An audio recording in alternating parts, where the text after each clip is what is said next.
Donc, nous allons commencer cette série de petits événements, de rencontres avec Erwan Barrio, qui a écrit un livre il y a un an maintenant, qui s'appelle Moi Oméga. Alors déjà, le titre est assez intriguant, faudra nous en parler. Avant de ça, je vais dire deux mots sur Erwan et deux mots sur l'association des Amis de Teilhard de Chardin. Donc l'association s'est donnée comme mission de faire connaître la pensée de Teilhard de Chardin. C'est un monsieur qui est mort en 1955, donc il y a quand même bien des gens qui ne le connaissent plus du tout. Et donc c'est important de continuer à en parler, d'autant que sa pensée intéresse de plus en plus notre actualité. Donc l'association essaye de faire connaître, de développer et de s'intéresser au niveau international, c'est pas uniquement franco-français, à tous les impacts sur notre actualité. Voilà, donc ça c'est pour l'association. Si vous voulez en savoir plus, ben c'est facile. Vous allez sur le site internet, qui est très bien fait, et il suffit de taper sur Google association Amis de Teilhard de Chardin, et ça vient tout seul. Donc Erwan Barrio à ma droite est un jeune romancier, on peut le dire, puisqu'il n'a pas 30 ans. Et donc, quand j'ai lu son livre, j'ai été impressionné par la quantité de culture, d'imagination qu'il y a derrière ce livre. Et je me suis dit que véritablement, il y avait certainement en germe un grand écrivain pour le futur d'Erwan. Alors, il n'est pas seulement écrivain, il est diplômé de Sciences Po et d'une école de réalisation audiovisuelle.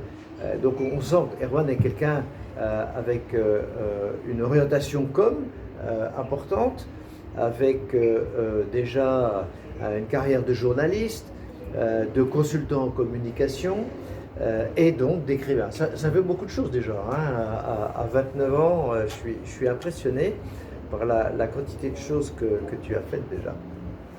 Alors, donc, que dire encore? Ce roman a été primé déjà. Ça, c'est quelque chose d'important à dire. Primé par l'Académie française dans le cadre du prix Mottard. Et puis également, il a été nominé à 3 reprises. Donc, c'est déjà un bon début, on va dire. Il y a eu plusieurs interviews d'Erwan dans les médias, quelques articles dans la presse. Donc son livre ne laisse pas indifférent, c'est le moins qu'on puisse dire. Voilà, pour une présentation rapide. Si j'oublie quelque chose d'important, évidemment tu le diras, tu corrigeras, tu ajouteras quelque chose. Donc, moi ce que j'ai demandé à Erwan, c'est d'abord qu'il nous parle de son livre, qu'il nous fasse une présentation, un résumé de son livre. Bon, c'est pas facile de résumer un livre de 300 et quelques pages, mais voilà, il a l'habitude de parler, donc de façon à ce que ceux qui ne connaissent pas, qui ne l'ont pas lu, ne soient pas complètement perdus au départ. Et puis ensuite, ce que je voulais aussi, c'est qu'il nous dise quelle était son intention. Bon, écrire un livre pareil, quand on a son âge, il y a quelque chose, il y a une énergie importante là derrière. Ça ne se fait pas tout seul. Donc voilà, je voulais un peu qu'il nous parle de lui et de cette intention qu'il avait quand il a pris la plume. Et puis après, place aux questions-réponses. Donc il n'y a pas de sujet à aborder en priorité. On parlera un peu à bâton rompu, même si moi j'ai préparé ma petite liste de questions évidemment. Voilà. Erwan, je te laisse la parole. Merci beaucoup Bruno pour cette introduction très complète. Je voudrais commencer par lever mon verre à l'association des Amis de Teilhard de Chardin, avec lesquels je suis très content de partager cette conférence et ce verre de l'amitié, et aussi avec les personnes qui ne sont pas forcément de l'association, mais qui sont venues nous rendre visite. Vous rendre visite. Qui ne sont pas encore membres de l'association. Donc oui, d'abord sur l'histoire. Moi, Oméga, c'est une histoire qui peut se résumer ainsi. de tout temps, il y a eu la tentation pour l'humanité de se faire plus grande qu'elle n'était, un petit peu comme la grenouille dans la célèbre fable de Jean de La Fontaine. Sauf que comme la grenouille, ou comme Icare, ou comme le docteur Frankenstein, on peut multiplier les exemples, le projet n'a jamais fonctionné. C'est-à-dire que soit la grenouille explosait, soit Icare arrivait trop proche du soleil. Vous connaissez toutes ces histoires de l'hubris humain qui finalement n'arrive pas à ses fins, puisque l'homme semble condamné à rester à sa place finalement d'homme. Et c'est un petit peu la morale de l'Ecclésiaste en quelque sorte, que de dire que tout est vanité et pâture de vent et que rien n'est profit solide sous le soleil. Et donc, de tout temps, l'homme a voulu être plus. Et d'ailleurs, le premier mythe de l'histoire de l'humanité, dont on ait retrouvé la trace écrite, l'épopée de Gilgamesh, c'est déjà une tentative d'arriver à l'immortalité. Donc cette quête d'être plus, pour parler comme Teilhard de Chardin, cette quête d'être plus, elle est inscrite dans les gènes de l'humanité, en quelque sorte. On pourrait citer aussi le célèbre texte de Pic de la Mirandole, où Pic de la Mirandole, faisant parler Dieu, lui dit « Je ne t'ai donné aucune place déterminée dans l'univers pour que ce soit toi qui choisisses et qui conquiert la tienne. » Et bien là, c'est un peu la même chose. Dans tous ces mythes, on a sans arrêt l'humain qui veut être plus que lui-même. Alors, ça n'a pas fonctionné jusque-là, puisque pour des raisons essentiellement matérielles et techniques, Icare n'avait pas des ailes assez solides ou assez bien collées. La grenouille n'avait évidemment pas les moyens techniques de se faire aussi grosse que le bœuf, etc., etc. Et toutes les tentatives du XXe siècle peuvent se résumer à cela. Il y a une exposition consacrée au Titanic à la porte de Versailles en ce moment à Paris. Je trouve que le Titanic est une belle illustration de finalement l'hubris humain qui pense qu'il peut arriver toujours plus loin grâce à la technologie, à se surpasser jusqu'à ce qu'un jour il heurte la frontière. Là en l'occurrence, la frontière c'était l'iceberg. Et donc ça peut être une sorte d'histoire de l'humanité, de la conquête de la frontière et du dépassement de la frontière permanente. Et donc voilà, l'histoire humaine est pleine d'hommes qui croient, de femmes, mais c'est souvent des hommes, qui croient arriver à dépasser la frontière et qui malheureusement apprennent à leurs dépens que la frontière est indépassable. Et donc à chaque fois elle est repoussée. Et ce que j'ai trouvé intéressant, c'est que dans le récit transhumaniste, on nous dit, cette fois-ci, la frontière, nous allons la dépasser. Cette fois-ci, nous allons arriver à l'homme augmenté. Cette fois-ci, nous allons conquérir la vie éternelle. Cette fois-ci, nous allons conquérir l'univers, etc., etc. Il y a des promesses messianiques qui, du reste, ne sont pas nouvelles. Mais ce qui est nouveau, c'est qu'on semble être en capacité cette fois de les atteindre. Et donc, de nombreux essais ont été écrits pour critiquer cette vision de l'homme qui se veut plus, de l'homme qui se rêve à la place de Dieu, son créateur. Et moi, j'ai voulu ne pas ni prendre parti pour, c'est-à-dire comme certains dans la Silicon Valley disent c'est formidable, etc., ni prendre parti contre. D'ailleurs, il y a énormément d'essais qui ont été très bien écrits contre les transhumanistes. Je renvoie notamment à l'essai d'Olivier Rey, qui s'appelle « L'heure et malheur du transhumanisme ». Et pour les récits vous pouvez lire Ray Kurzweil, chargé de la recherche chez Alphabet, la maison mère de Google, qui explique très bien tout ça. Donc en fait, il y a des thèses. Moi, j'ai pas voulu être dans la thèse. Ce que je trouve intéressant avec le roman, c'est qu'on peut défendre le point de vue de Philinte et d'Alceste en même temps. C'est-à-dire, pour ceux qui connaissent Philinte et Alceste, les deux personnages du Misanthrope, antagonistes, mais qui ont chacun leur vision du monde, et on sent que Molière veut donner leur chance à chacune de ces visions du monde, et ne prend pas parti ni pour l'une ni pour l'autre. Et donc c'est ça que j'ai voulu faire. J'ai voulu plus raconter ce moment de l'humanité où le dépassement est possible.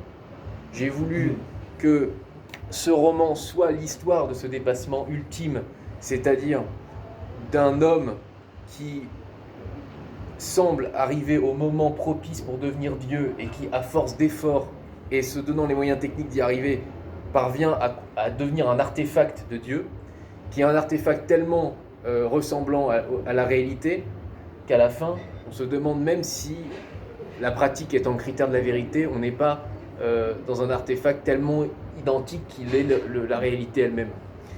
Donc voilà, donc ce livre, c'est cette histoire-là. Je rappelle que c'est un roman, donc on suit l'ascension de ce personnage à toutes les étapes importantes de sa vie. C'est pas tellement un livre seulement d'anticipation, puisque ça commence dans le passé. En fait, il y a 6 grandes parties dans ce livre. C'est comme ça que j'ai voulu le construire. Il y a d'abord son enfance et son adolescence. Il naît en 1984. Il intègre Harvard en 2004. Et, en 2002 et en 2004, il crée donc d'abord un réseau social qui va conquérir la planète entière après avoir découvert Teilhard de Chardin. Et en fait, ce qu'il trouve intéressant, c'est finalement les similitudes entre la pensée de Teilhard de Chardin, dont nous allons parler, et le moment du développement d'Internet. Beaucoup ont fait ce rapprochement entre la noosphère et Internet, entre l'évolution dont parle Teilhard de Chardin, qui revêt un sens mystique dans sa bouche, et l'évolution technologique qui n'accélérait jamais autant qu'au moment du début des années 2000, puisque un professeur d'Harvard lui dit par exemple, vous vous rendez compte que en 20 ans, le temps de votre vie, l'humanité a fait plus de progrès que dans tout le reste des années qui l'ont précédé. C'est incroyable. Et donc c'est ce qu'on appelle la loi de Moore. Enfin, la loi de Moore, c'est sur le rétrécissement, ça n'a rien à voir, mais la loi de Gabor, je ne sais plus. Enfin, il y a une loi qui dit qu'en fait, les recherches s'accélèrent sans arrêt, et c'est assez vertigineux de voir à quel point le progrès a une vitesse exponentielle, c'est le mot que je cherchais, tout à fait. Et donc, cet homme, ce jeune homme qui a 20 ans à Harvard, découvrant Teilhard de Chardin et sa théorie du Christ Oméga, qui dit qu'en fait, le Christ reviendra au terme de l'évolution, pour faire simple, se dit de manière comme un Eureka un petit peu mégalomane, se dit Oméga, ce sera moi. Voilà. Et il dit, voilà, en 2060, les progrès seront tels, j'aurai 80 ans, j'ai toutes mes chances en fait. Alors là, fin de la première partie, il crée son réseau social. Deuxième partie, on arrive déjà dans un futur proche, puisqu'on est en 2026. Donc, je ne vais pas raconter tout le livre, mais en fait, ce qui se passe en 2026, c'est qu'il y a un premier antagonisme sérieux, puisqu'il y a une révolution anti-technologique qui a lieu. Comment va-t-il faire pour détourner cette révolution après 2040 et 2064 ? Donc les 3 dernières parties se passent en 2064. J'ai pas voulu faire de suspense sur le fait de savoir s'il allait ou non réussir à se déifier. C'est assez clair que dès le début, ça tend tellement vers ça que c'est plus un moment attendu du livre. Je pense que l'intérêt de l'intrigue, c'est plus de savoir comment il va y arriver, quels vont être ses obstacles. Et derrière, il y a une histoire d'amour aussi, il y a des sous-intrigues, il y a une enquête, il y a des choses qui sont... L'intérêt du livre, en tant que narration, réside ailleurs, mais par contre, il est clair dès le début qu'il va y arriver, puisqu'il y arrive à peu près à la moitié du livre. Et donc, en gros, la première moitié, c'est comment fait-il pour y arriver, et la deuxième moitié, c'est à quoi ressemble le monde dirigé par une sorte de Christ Oméga, ou de Christ universel, ou en tout cas de réification du divin. Et c'est ça le paradoxe, c'est qu'il a réussi à réifier l'idée abstraite de Dieu. Comment ? Grâce aux moyens des objets connectés, ces technologies de plus en plus présentes dans notre quotidien, qui ensemble forment comme une espèce de noosphère, communiquant entre elles, reliées à un cerveau central qui est le sien, et pouvant agir partout dans le monde de manière instantanée. Ce qui lui fait dire d'ailleurs, quand il devient cette conscience universelle, il est pris d'une sorte de vertige, puisqu'il vit 2 infinis. Premier infini en chaque instant, puisqu'il peut accomplir en chaque instant plus d'actions que n'importe quel humain dans toute sa vie. Et deuxième infini, puisqu'évidemment il vit éternellement, puisque il est figé dans le corps de 80 ans, étant pouvant évidemment se téléporter partout dans l'univers, où il y a un objet connecté pour accueillir sur l'interface donnée sa personne, agissant partout, surveillant chaque humain, protégeant les enfants abandonnés, répartissant les ressources, luttant contre le dérèglement climatique. C'est-à-dire qu'en fait, c'est une sorte de super conscience qui règle tous les problèmes de l'humanité. La seule chose qu'il demande aux humains, évidemment, comme étant partie intégrante du système, c'est de renoncer à leur liberté, étant entendu que la liberté est la variable aléatoire insupportable pour le système. On le voit d'ailleurs dans certains pays, dans certains modèles de gouvernement. D'ailleurs, c'est accepté par une partie de la population de ces pays-là, c'est que la liberté est conçue et considérée comme la chose totalement invraisemblable et inacceptable. On l'a vu pendant le Covid, par exemple, le système, c'est-à-dire le fait de sauver le plus de vies possible, voulait qu'en fait les gens restent chez eux, ne fassent rien, ne communiquent pas, ne se touchent pas, ne se parlent pas, et en fait, on voyait bien qu'il y avait une articulation compliquée entre la sécurité, qui était, c'est vrai, la rationalité aussi. Rationnellement, il aurait fallu qu'on arrête de vivre, en fait.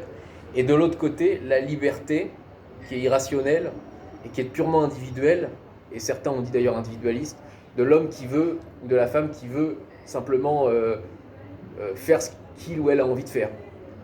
Mais sauf que cette option-là de faire ce qu'on a envie de faire dans un système global comme celui d'Omega est difficilement défendable.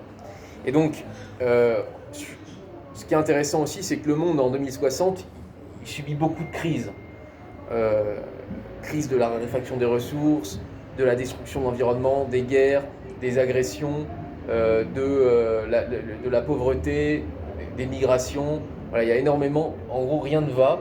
Et donc les êtres humains sont plus enclins à accepter cette autorité qu'ils jugent bienveillante que dans nos sociétés occidentales. Et d'ailleurs, Yann, le personnage devenu Oméga, a cette phrase, il dit finalement, je referme la parenthèse de la liberté individuelle qui était née dans les Lumières et qui se ferme maintenant. Et deuxième paradoxe, c'est qu'en supprimant, il a certes supprimé la liberté individuelle de l'être humain, mais lui, ce qu'il dit, c'est qu'il a consacré la liberté collective de l'humanité par rapport à la nature. Puisque jamais l'humanité, au sens d'un seul faisceau et d'un seul ensemble, représenté par Yann Oméga, ne se sera émancipée de la nature. Puisqu'il y a un contrôle total non seulement sur les individus, mais sur la nature aussi. Donc c'est un système qui est véritablement totalitaire, pas au sens de nos régimes totalitaires qu'on entend au XXe siècle, puisque le régime, même si Hannah Arendt avait dit qu'il n'y avait que deux régimes totalitaires, le régime nazi et le régime stalinien, en disant que le régime stalinien était encore plus totalitaire que le régime nazi. Oui, mais même dans le régime stalinien, il y avait des failles, il y avait des choses que le dictateur ne voyait pas, il y avait des espaces de liberté, par exemple Bulgakov écrivant Le Maître et Marguerite, il y avait des espaces qui étaient des interstices dans le système. Là, il n'y en a pas, mais par contre, chaque moment de révolte contre le système est considéré, est utilisé pour renforcer le système, comme je le montre à plusieurs moments de l'ouvrage. Et on va peut-être en reparler, mais dans cet écosystème global sans déperdition, les scientifiques sont les grands gagnants de ce système, puisque Oméga sait qu'il a besoin des scientifiques pour avancer toujours plus dans la connaissance du monde et dans l'extension du monde.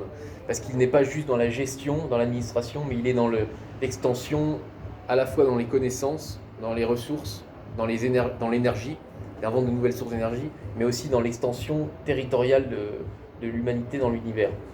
Voilà un petit peu. Là, j'ai parlé de l'idée générale d'Oméga, mais après, évidemment, il y a une intrigue, il y a des antagonistes, il y a des gens qui veulent détruire Yann Oméga, il y a une histoire d'amour est conduit, parce que cet homme est avant tout guidé par la frustration à l'endroit d'une personne qu'il a aimée à Harvard, qui n'a pas voulu de lui. Donc voilà, c'est un récit que j'ai voulu très humain et très incarné, Même si évidemment c'est toujours difficile de parler d'un roman, quand on parle d'un roman, on ne parle pas comme le roman, on parle du thème du roman, mais disons que j'ai voulu que ça soit une écriture facile et accessible. C'est une écriture facile et accessible, en effet. Et quel personnage t'a inspiré finalement? Parce que quand on lit, on pense à Zuckerberg, évidemment, tout le monde, Oui. on est obligé d'y penser. Est-ce que c'est vraiment ça, ton inspiration, ou tu as fait un cocktail de plusieurs personnalités, ou c'est... Bah, alors, oui, pour les dates, pour les faits, par exemple, l'année où il est à Harvard, la construction du réseau social, c'est pas Facebook, c'est Friendscreen. Effectivement, je me suis inspiré de Mark Zuckerberg en ajoutant d'autres sources d'inspiration, notamment d'Elon Musk, mais aussi en règle générale, les transhumanistes. C'est-à-dire que je n'ai pas forcément calqué sur la pensée de Mark Zuckerberg. D'ailleurs, je ne suis pas certain qu'il ait vraiment une pensée théologique si poussée que ça. J'ai essayé de l'augmenter en faisant une sorte de Mark Zuckerberg qui aurait rencontré Teilhard de Chardin et qui aurait une armature idéologique plus importante. Mais il a une personnalité qui ressemble quand même, parce que d'après les documentaires qu'on a pu lire sur lui, on sent que c'est quelqu'un qui a une personnalité frustrée, un peu fragile, un peu qui cherche une revanche quelque part. Oui, alors effectivement, au niveau de la personnalité, disons que quand j'écrivais, je me le représentais comme ayant le visage de Mark Zuckerberg. Mais mais après, j'ai pas envie que les gens en lisant voient forcément Mark Zuckerberg, j'ai envie qu'ils voient leur propre personnage. Et il y a des événements dans le livre qu'on va pas forcément déflorer maintenant, mais si Mark Zuckerberg lisait ce livre et que j'avais utilisé son nom, il m'aurait fait un procès. Oui, sans doute. Donc certains m'ont dit d'ailleurs, mais appelle-le Mark Zuckerberg parce que le livre se vendra mieux. Mais non, mais parce que c'est pas tellement pour la raison juridique que je l'ai pas fait, c'est vraiment pour la raison littéraire. Ce n'est pas Mark Zuckerberg, il est inspiré, il a des traits communs, y compris dans la personnalité. Mais c'est un autre personnage, un peu comme Bardamu n'est pas Détouche dans Le Voyage au bout de la nuit. Bah là, c'est la même chose, c'est une sorte de double... Une des facettes du personnage. C'est une des facettes du personnage, mais ce double littéraire est devenu un autre personnage en fait. Mais d'ailleurs, moi j'ai l'impression que ton roman est plus, et ce qui est encore plus effrayant d'ailleurs, une métaphore de la réalité qu'une dystopie. Alors, la question de la dystopie est intéressante puisque, en fait, qu'est-ce qu'une dystopie? Alors, la définition de la dystopie, c'est une utopie défaillante. Mais toutes les utopies sont défaillantes à partir du moment où elles se transvasent du monde rêvé au monde réel. Puisque le monde réel n'accepte pas le rêve par définition, et donc une utopie, c'est quoi une utopie dans le réel? J'aimerais bien qu'on m'en montre une.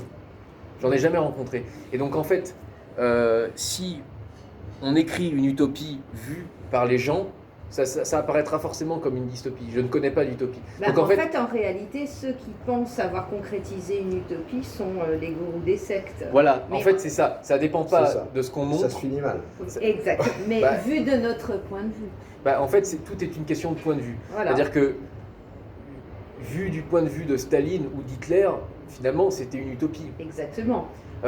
Vu des gens en dessous, c'était une dystopie. Donc là, c'est la même chose, si vous voulez. C'est ce que j'ai essayé de rendre un peu complexe, et enfin, je pense que seul le roman peut faire, c'est que j'ai essayé de faire en sorte que le livre soit vu du point de vue de Ian Ginsberg, le personnage principal, donc qui devient moi Oméga à la moitié du roman. Donc c'est une utopie de son point de vue. Mais derrière, en filigrane, je montre toujours les gens réels, nous, etc. Et je montre toujours les conséquences sur les gens. Et donc c'est du point de vue des gens qui vivent ça une dystopie. Et nous, lecteurs, forcément, sans arrêt, quand on voit quelque chose, on se place, nous, dans ce livre. Et quand il dit « Ah mais c'est formidable, voilà », et ben nous, on se dit « Mais non, c'est pas formidable ». Donc en fait, c'est une anticipation qui est une dystopie. Ça dépend d'où on se place. C'est ça dépend d'où on se place, parce que c'est aussi une utopie au sens que pour un certain nombre de catégories de la population de cette époque, c'est plutôt agréable et sympathique. Oui. Parce qu'on a réglé les problèmes d'écologie, on a les problèmes de santé, on reçoit de l'argent. Oui, il y a le revenu universel aussi. Un revenu universel pour tous les gens de la planète Un héritage qui n'est pas négligeable quand même. Donc il décrète un certain nombre de choses qui sont assez agréables, comme certains du temps de l'Union soviétique étaient contents d'avoir C'est ça. un boulot, enfin tout était Voilà. bien planifié, il n'y avait pas à se poser trop de Il y questions. en a qui le regrettent d'ailleurs. Alors, certains, quelques-uns le regrettent. Et là, on sent que, et bravo pour avoir montré qu'effectivement, selon le regard, on sent que tout est liberticide et surveillance et contrôle, donc ça on se dit c'est horrible. Et puis, pour certaines catégories de personnes ou certains types de problèmes, ils sont réglés, on est bien content. Donc, c'est jamais tout blanc ou tout noir. C'est ça que j'ai essayé de rendre. Et même, il y a un chapitre qui montre un anarchiste en 2064 qui veut se suicider. Parce que c'est la dernière chose qui lui reste comme liberté. Et donc il prend sa voiture qu'il pense être non connectée, il veut se projeter dans un mur, et là Omega arrête la voiture. Parce qu'en fait sa voiture était connectée évidemment à son insu. Et donc Omega lui dit mais non, mais vous n'allez pas vous suicider comme ça. Parce que dans la religion en général, la religion doit empêcher le suicide, parce qu'on ne peut pas quitter le monde sans que Dieu l'ait voulu. Et donc en fait, il pousse la logique jusqu'au bout, et c'est-à-dire que la liberté des êtres humains ne va même pas jusqu'au fait de choisir leur propre mort et de pouvoir se donner la mort. Donc là, c'est l'un des rares cas où vraiment il y a une révolte, même après l'avènement d'Oméga, frontale, et qui échoue évidemment. Et surtout, là où c'est ni blanc ni noir, comme tu dis, c'est que Oméga va expliquer à cet homme pourquoi il a fauté, et il lui dit mais quand même vous n'allez pas partir alors que vous avez 3 filles, et là il dit mais j'ai prévenu vos filles que vous alliez vous suicider aujourd'hui, et là les 3 filles arrivent, ah papa ça va, tu vas bien, et là il tombe dans les bras de ses filles, et donc il revient finalement à la raison et il ne se suicidera pas. Donc c'est toujours ambivalent. C'est encore plus C'est pervers toujours aussi. ambivalent. C'est toujours ambivalent. Alors, question sur ce thème-là, hein, on est dans le totalitarisme doux, hein, pour prendre l'expression d'aujourd'hui, ou le soft totalitarisme, voilà, ou d'autres, on passe à d'autres points si vous voulez. Il y a une question qui m'est venue lors de la référence qui a été faite au mythe antique. Oui. Si on pense à Prométhée par exemple. Oui, absolument. J'aurais Voilà. pu le citer, tout à fait. Mais Prométhée a un peu réussi, sauf qu'il a été puni. Est-ce que Oméga, l'idée de la punition, est-ce que c'est quelque chose qui apparaît dans le roman? Alors c'est une très bonne question. Prométhée a réussi, il a été rattrapé ensuite par le chef des dieux, Zeus, si je ne me trompe pas, et il a été enchaîné à un rocher, c'est ça? Oui, Et condamné à... à ce qu'un aigle vienne lui manger son Le foie, et que le qui repousse foie sans se cesse. reconstitue en permanence. Eh bien, je pense que c'est un petit peu comme dans... Enfin, je pense qu'en fait, il n'y a pas de limite à la liberté. C'est-à-dire qu'il n'y a pas de punition dans la vraie vie. Et d'ailleurs, à la fin de la pièce Don Juan, qui est quand même Don Juan, c'est incroyable parce que c'est vraiment l'acteur qui va jusqu'au bout de sa liberté, de l'expression de sa liberté au mépris de toutes les autorités, et qui casse tous les codes de la société, qui est le premier athée de l'histoire en réalité. Ben, il fait n'importe quoi, on pourrait dire, avec la société et même avec la vie. Et en fait, dans la vraie vie, quelqu'un comme Don Juan n'est pas puni, parce qu'il n'y a pas de justice immanente. Mais pourtant, Molière, à la fin de sa pièce, il met un éclair qui arrive et qui le transperce. Mais on sait très bien que c'est pas vrai. Donc moi, je ne crois pas qu'il y ait de justice immanente ni de punition divine. Ou alors, si elle existe, elle est dans l'autre monde. Mais elle ne sera pas dans ce monde-là. Et donc, Oméga, il fait n'importe quoi avec la... Enfin, Yann Ginsberg, il fait n'importe quoi avec la vie, il fait n'importe quoi avec les gens, il malmène la société, on peut le voir comme ça. Mais il n'y a pas de punition. Enfin, la seule chose qui aurait pu l'empêcher, c'est la frontière, la limite dont je parlais tout à l'heure. La limite, mais qui n'est pas de nature morale, qui est de nature technique. Icare, quand il est puni, on y a vu une punition divine. En réalité, c'était juste un problème technique. Les ailes qui se décollent. Voilà. Et bien, évidemment, dans le mythe de Prométhée, c'est transfiguré cette limite par une punition divine. Mais est-ce que vous ne croyez pas que toutes les limites techniques, dans la manière dont les hommes les ont racontées, se sont transformées en punition divine pour simplifier un petit peu, mais qu'en réalité, elles sont techniques? Il n'y a pas de bras. Vous savez, c'est dans Camus, je crois, c'est dans la pièce Caligula, qui est une pièce magnifique. Que je monte. Voilà, faudrait que tu me fasses un petit rôle dedans, parce que moi j'aimerais bien jouer dans Caligula, c'est une de mes pièces préférées.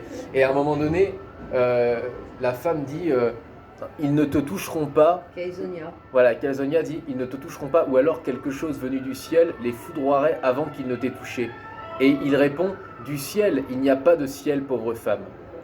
Donc là, on voit la morale athée de Camus, mais c'est surtout l'histoire de dire qu'il n'y a pas de justice immanente et que la seule limite, la folie humaine, c'est la montagne qui peut se prendre. Et c'est une limite technique.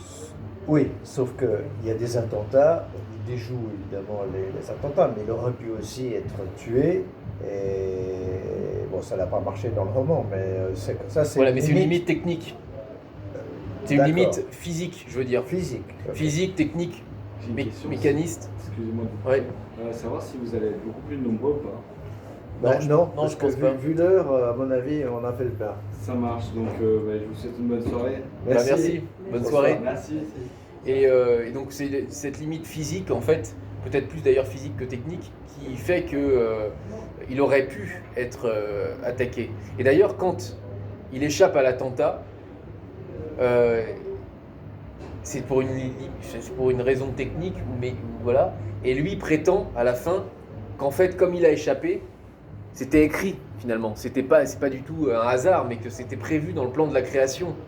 Et donc, il réécrit l'histoire avec sa croyance et avec son.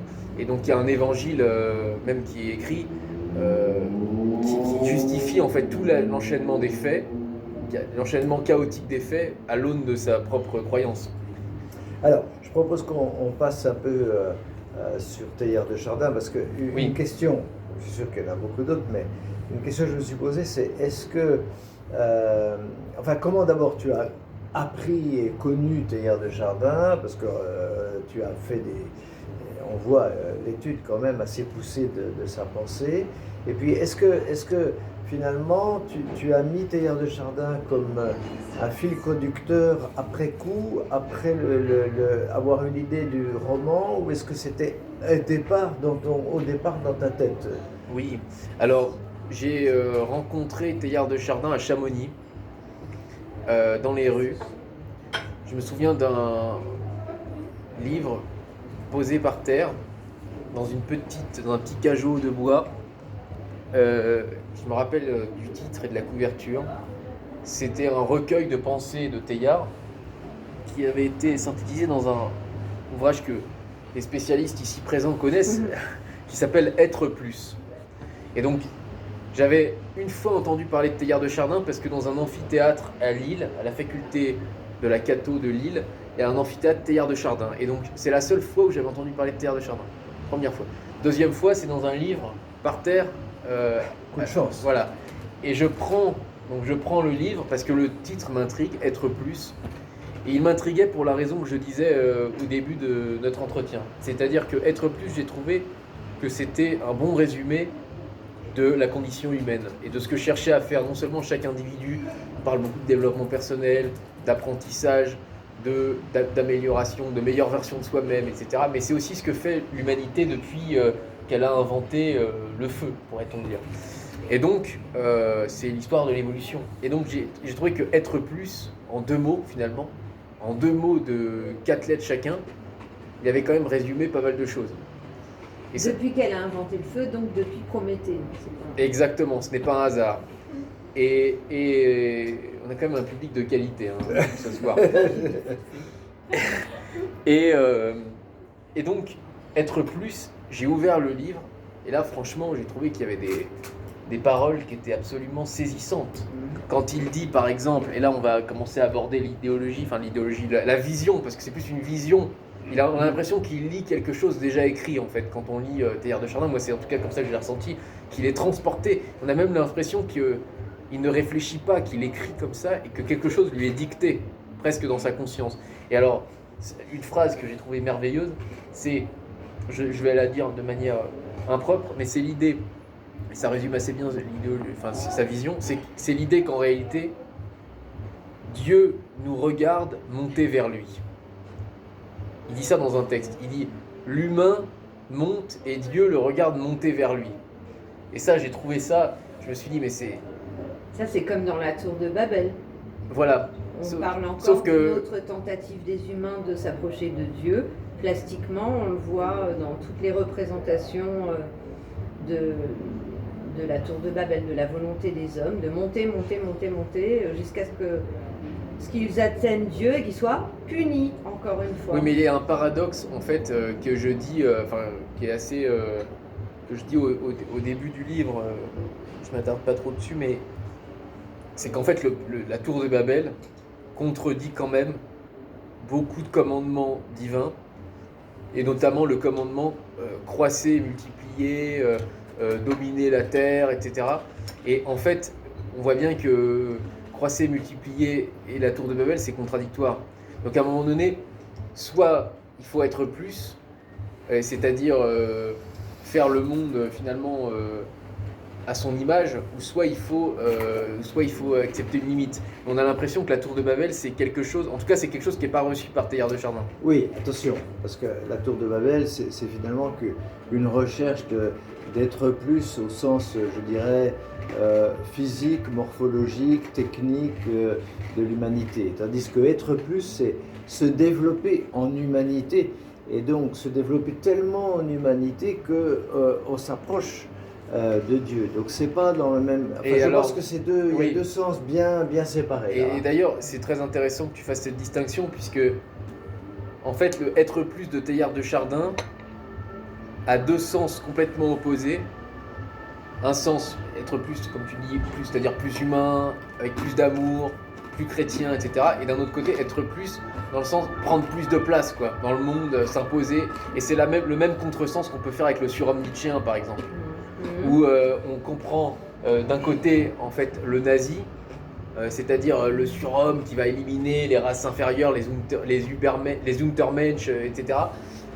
Et de l'autre côté, le surhomme, en fait dans la vision telle que Nietzsche avait écrit, c'est le surhomme de manière morale. C'est pas du tout la même chose.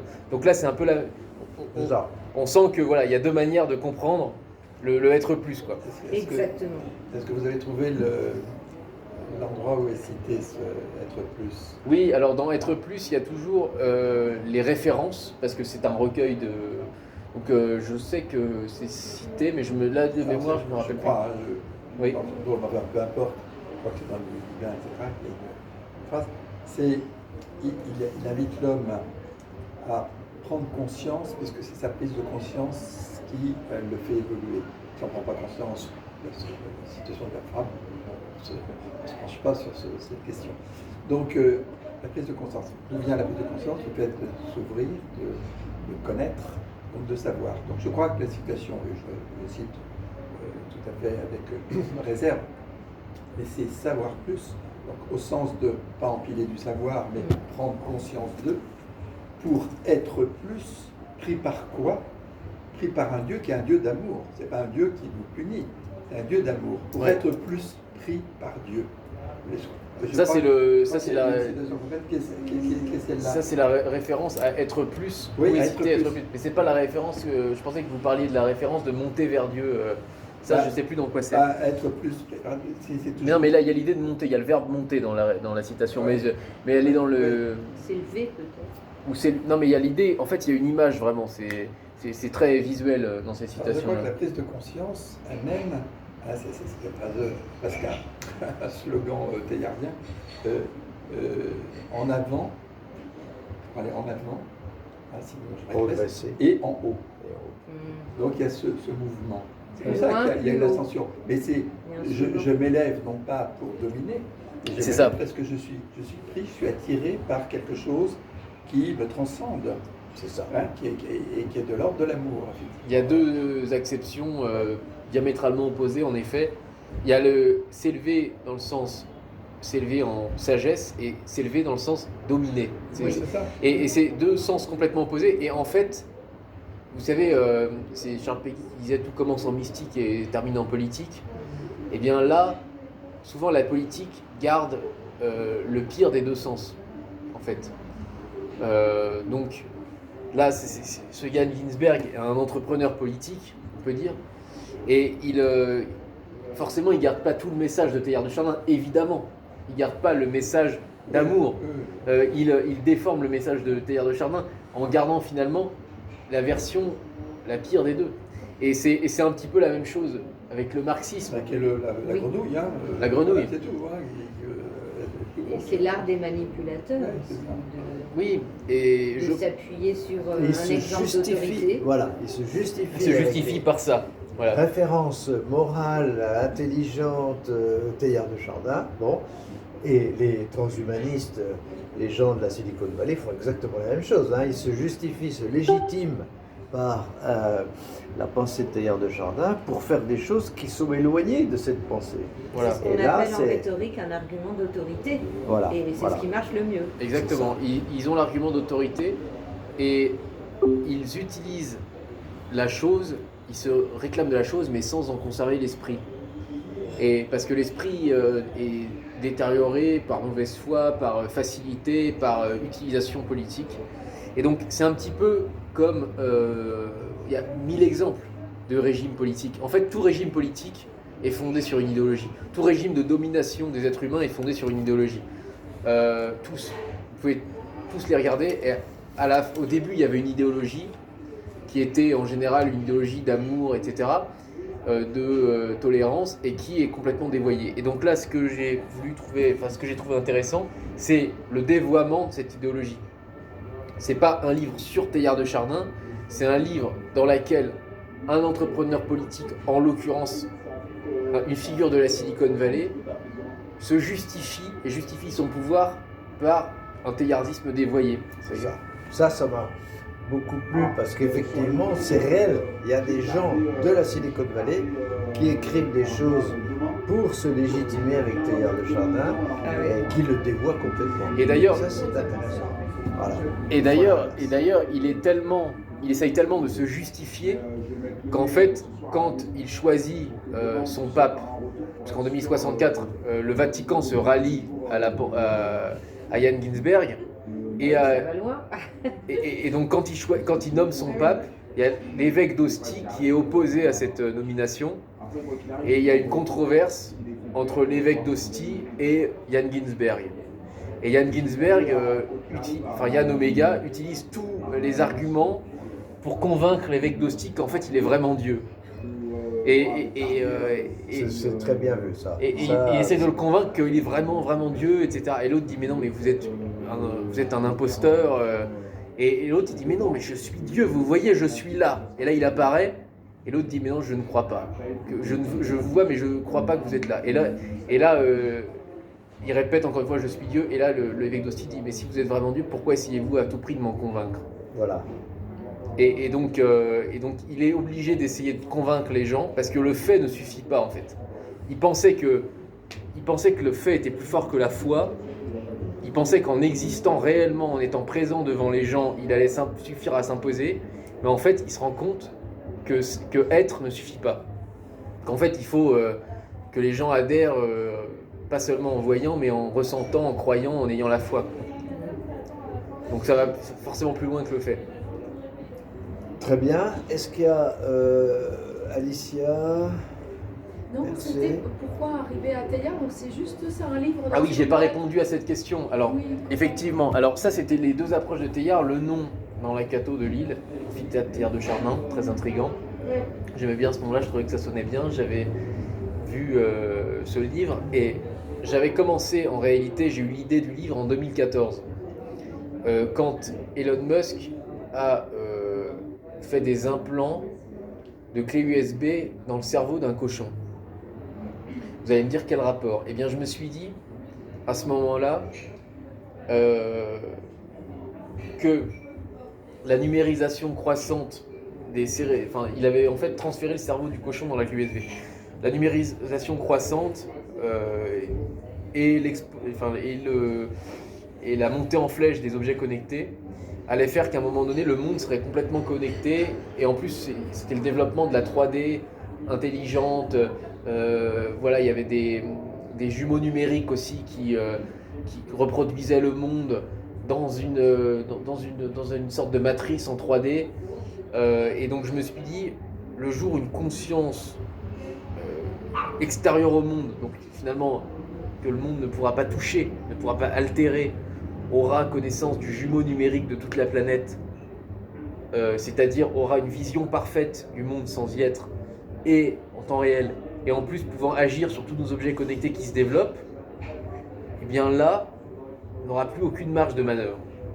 Plus aucune. Et avec les superordinateurs quantiques qui calculeront toutes nos actions avant qu'on les fasse, etc., je me suis dit on n'aura plus aucune marge de manœuvre. Au début, j'avais cette idée-là, en 2014, et puis après, je me suis dit qu'il fallait trouver une... Enfin, j'ai rencontré Teilhard de Chardin, et en fait, j'ai lu, le premier livre que j'ai lu de Teilhard de Chardin, c'est Le Phénomène humain, évidemment. Le grand livre de Teilhard de Chardin. Et là, je me suis dit, mais c'est incroyable, parce que ça peut donner une sorte de socle idéologique à cette dimension-là, justement. Au début, je voulais faire un roman du point de vue des gens qui perdaient toute la liberté, voilà. Et en fait, je trouvais que c'était beaucoup moins romanesque, parce qu'une fois qu'on dit qu'ils avaient de la liberté, ils l'ont perdue, bon. Et du coup, il se passe quoi? On voit une journée de leur quotidien, bon. Après, le deuxième jour, c'est le même jour, bon, c'est un peu limité. Et je trouvais que c'était moins romanesque de parler de gens qui ont perdu leur liberté, plutôt que de parler de l'épopée mystique, technique et complètement folle de la personne qui va leur enlever leur liberté, voilà. Et donc c'est ça que j'ai fait, et j'ai inclus Teilhard de Chardin dedans. Donc ça, ce que vous voyez là, c'est une épure en quelque sorte, puisque à la base le roman, donc là il fait 450 pages, à la base il faisait 900, donc le double, et c'était trop gras, c'était difficile, c'était pas assez digeste.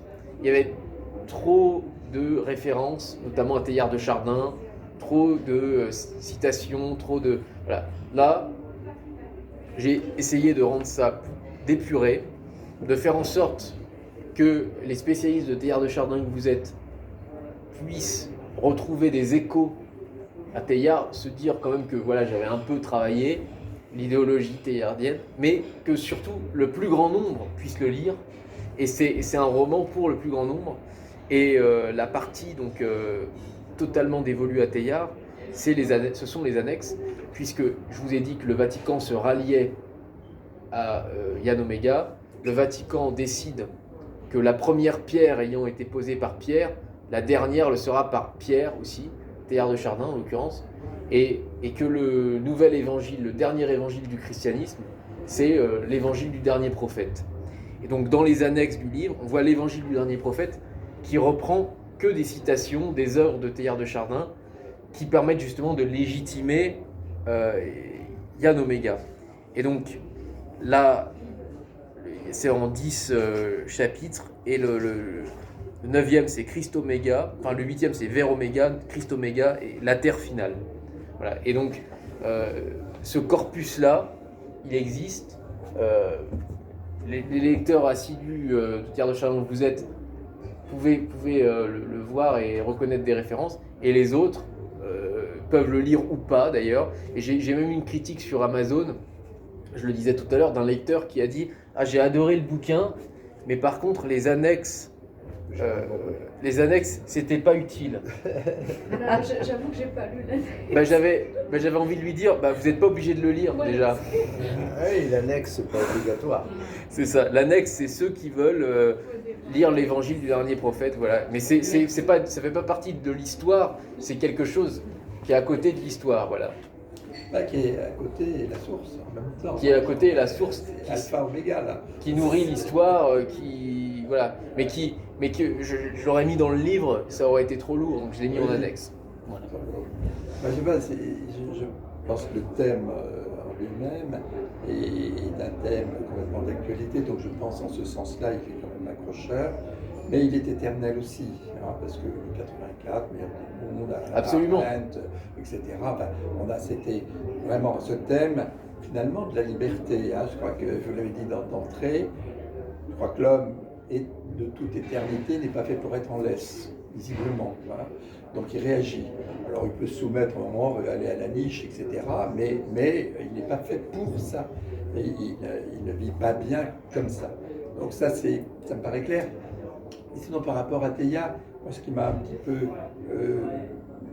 gêné d'une certaine manière, c'est que j'ai l'impression que c'était ces mots un peu magiques, hein, noosphère, oméga, etc., qui sont utilisés. Mais après tout, je me dis, comme le roman se dit facilement, si c'était un morceau de musique, j'aurais dit que c'était une fantaisie. Voilà, c'est en musique, une fantaisie. On prend une liberté. Et je l'ai pris comme ça. Et là c'était acceptable. Mais si on veut se référer à la pensée de Théia avec des choses fortes, comme justement sur la liberté, sur le fait que l'homme, sur l'union qui est la convergence, hein, Oméga, c'est la convergence des esprits qui, effectivement, s'unissent. Mais ce n'est pas une union fusion. Il y a vraiment un des postulats forts dans la pensée de Teilhard qui est que l'union différencie. L'union différencie. Alors, ça c'est intéressant, je rebondis juste là-dessus. En fait, j'ai essayé de faire en sorte que toute la pensée de Teilhard trouve en quelque sorte, non pas sa concrétisation dans le monde, mais sa caricature dans le monde. Parce que une idéologie, elle est toujours défigurée et caricaturée. Et par exemple, sur ce que vous dites, l'exemple très précis que vous venez d'utiliser, qui est que l'union crée la différenciation et respecte l'individualité, etc. En fait, Oméga, je ne suis pas l'avocat d'ailleurs de Yann Oméga, hein, mais bon. Mais Yann Oméga, il dit que, en gros, la mondialisation de l'information, c'est quoi? La numérisation, c'est quoi? C'est on unit tout le monde et en même temps, on unit tout le monde au nom de l'individualité. Chacun a son point de vue, chacun a son compte Instagram, machin. Chacun parle de lui, mais en même temps, tout le monde est connecté. Et ben, en 2040, les innovations qu'il propose au monde sont à la fois des innovations universelles et en même temps des innovations personnelles. Chacun en fait se retrouve dans son petit chez lui. Donc il y a cette dimension de personnalité et cette dimension d'universalité quand même qui existe un petit peu, même si évidemment c'est pas du tout dans le message, c'est pas du tout la même portée philosophique et cette idée du contrôle métaphysique. Mais bien sûr, mais je dis pas que c'est la concrétisation de Teilhard de Chardin. Mais je dis pas que c'est la concrétisation de Teilhard de Chardin.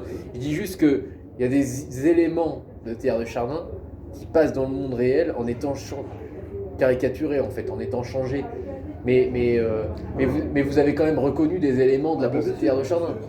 Je pense que c'est ça qui peut être intéressant peut-être pour des spécialistes de Teilhard de Chardin comme vous, c'est de voir comment finalement il y a une appropriation de concepts et qui change en fait dans l'utilisation qu'on en fait.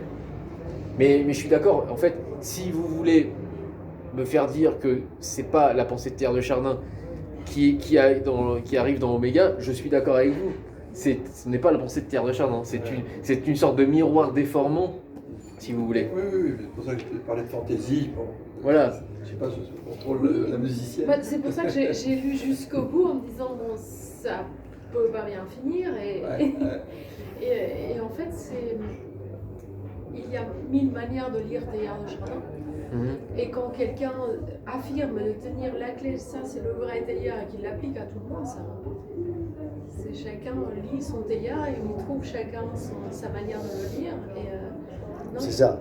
Et d'ailleurs, le mot que tu as employé une fois ou deux en parlant d'idéologie, je pense qu'il nous chagrine l'oreille parce que... Non, je préfère le mot vision. Non, mais voilà, il faut dire vision, il faut dire pensée, mais jamais, et surtout pas, Teilhard de Chardin ne voulait surtout pas boucler un sujet. En fait, ça devient une idéologie quand il y a une utilisation politique qui en est faite. Et qu'on a fermé le sujet. Voilà.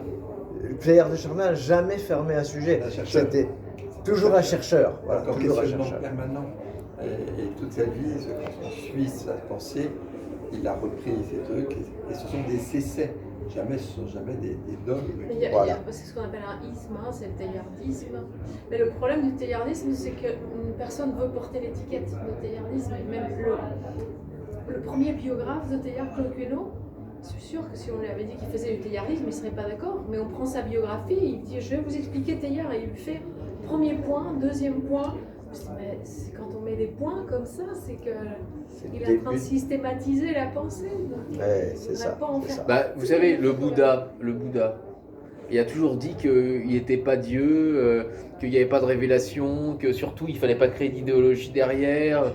Bah, le bouddhisme, voilà. En fait, toutes les personnes qui disent surtout ne faites pas d'idéologie avec moi, vous pouvez être sûr que derrière quelqu'un va faire une idéologie et va rajouter un isme, voilà. Donc je suis totalement d'accord avec vous, il y a 1000 manières de lire Teilhard, et celle de Yann Ginsberg n'est pas du tout la vôtre, et d'ailleurs n'est pas du tout la bonne, je pense, mais en même temps c'est la sienne. Vous voyez, c'est pas possible. la mienne. Non, mais ce qui est intéressant, c'est qu'elle est possible. Elle est dans l'air du temps. Moi, Et quand j'ai lu ça, elle est dans l'air du je temps. croyais entendre des phrases de Davos et de Elon Alexandre, Musk, je sais pas quoi, vous serez des dieux, voilà, les autres sont des, Bah, d'ailleurs, Laurent Alexandre a lu le livre.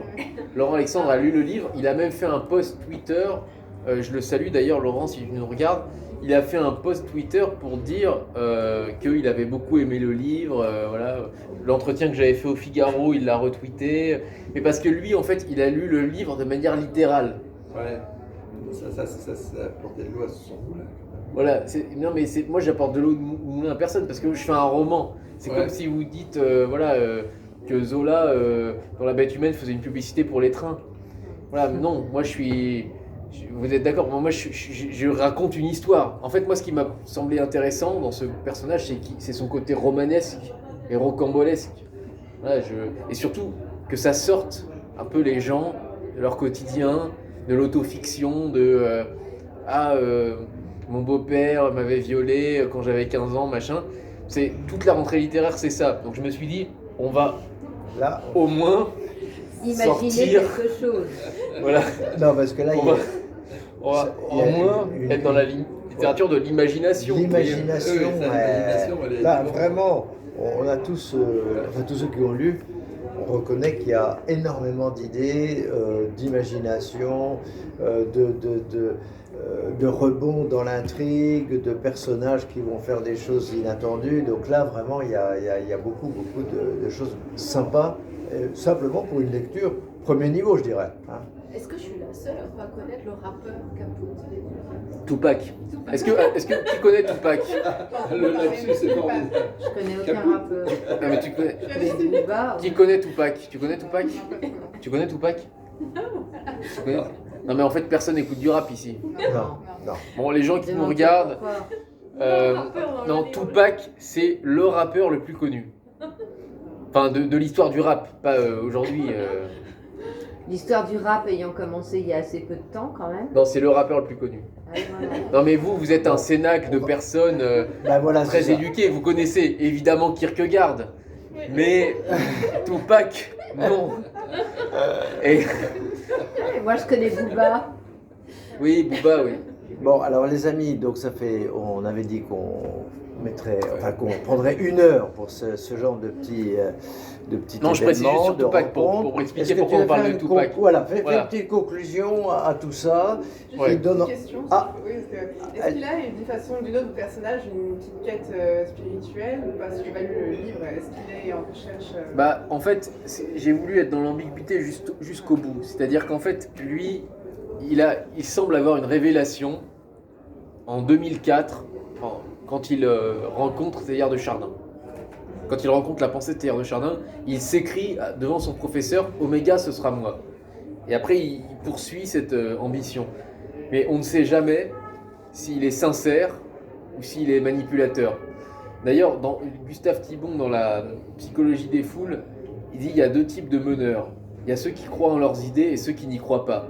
Sauf qu'en fait, bien malin celui qui saura les différencier. Moi, je mets au défi quiconque de savoir qui sont ceux qui croient en leurs idées et qui sont ceux qui n'y croient pas. L'ayatollah Khomeini, par exemple. Moi, je ne sais pas s'il croyait en ses idées, vous voyez. Je ne sais pas. Je ne sais pas, je ne suis pas capable de savoir si les gens sont honnêtes ou pas, s'ils sont sincères ou pas. Et je pense que la question de la sincérité, en russe, il y a un dicton qui dit « l'âme de l'autre est toujours un espace noir, inconnu, sombre ». Eh bien, c'est la même chose pour les dirigeants politiques. On ne sait jamais s'ils sont sincères ou pas. Il y en a où on sait. Ok. Bah, oui. Non, mais, et donc, du coup, pour conclure là-dessus, on ne sait jamais pendant tout le livre s'il croit en ce qu'il dit. Donc c'est voilà pour répondre à ta question. Et pour conclure peut-être, alors Tupac, quel est le rapport entre Tupac et Teilhard de Chardin et Yann Ginsberg?